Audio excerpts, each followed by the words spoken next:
My name is Claire. And the night everything changed started with something as simple as a grin. When my husband, Jason, walked through the door that evening, there was a playful sparkle in his eyes, the kind I hadn't seen in a long time. We'd been married nearly 10 years, and life had quietly settled into a rhythm that was predictable. Safe. Maybe too safe. Our conversations had become checklists, groceries, car servicing, school emails. Romance. A rare visitor, dropping in only on anniversaries or holidays, and even then, not always staying long.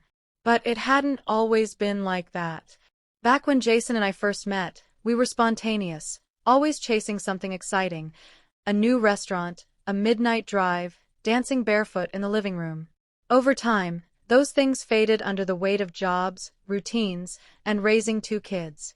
That night, I stood at the stove stirring a pot of tomato sauce when Jason leaned in, kissed my cheek, and said, "Babe, I've got an idea." I smiled. That sounds suspiciously like trouble. He laughed.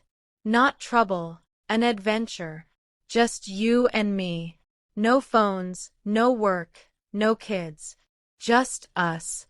I turned and looked at him. His face was lit up, almost like the Jason I first fell for. "You're serious?" He nodded. "Already called your sister. She's taking the kids for the weekend. I booked a cabin in the mountains.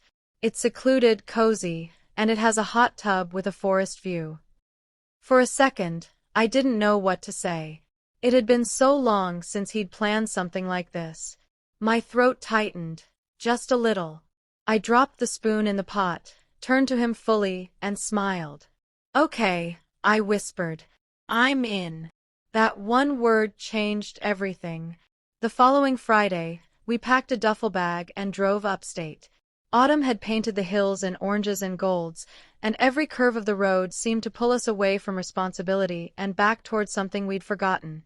We played music from our college years, sang off-key, and laughed like we hadn't in ages. When we arrived, the cabin took my breath away, rustic charm mixed with modern comfort. Huge windows, a stone fireplace, and silence so deep it felt sacred. Jason carried the bags in, while I stood outside breathing in the crisp mountain air. "It's perfect," I said softly.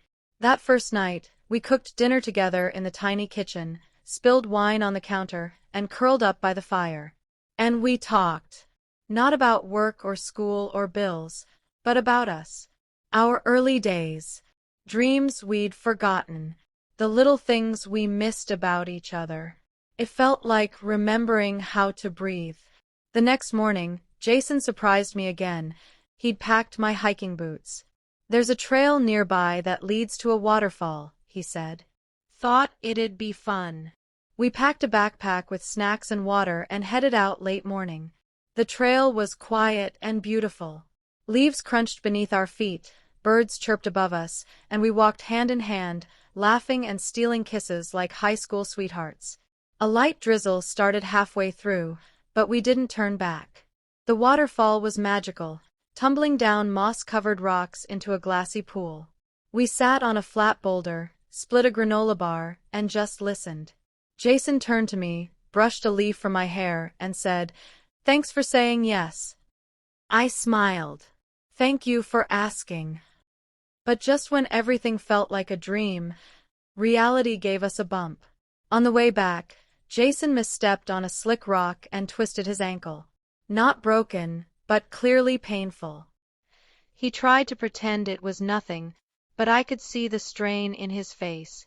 I carried the backpack, wrapped my arm around his waist, and helped him down the trail. It took twice as long, and by the time we got back to the cabin, the sun had dipped below the trees. I iced his ankle while he joked, "Leave it to me to get injured trying to be romantic." We spent the night inside, soup on the stove, board games by the fire, and laughter echoing through the quiet cabin.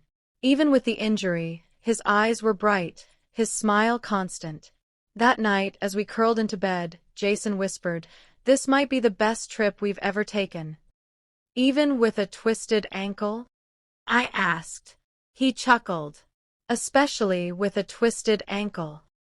The next morning, we took it easy, soaking in the hot tub as mist curled between the trees, wrapped in each other's warmth and quiet. Before we left on Sunday, we exchanged letters we had written the night before. In mine, I told him I'd missed the man I married, and how this weekend reminded me he was still there. His letter made me cry. He told me he'd been scared that we were drifting, becoming strangers.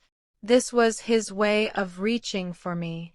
On the drive back, holding his hand as he rested his injured foot, I felt like something had shifted, not magically, not instantly, but meaningfully.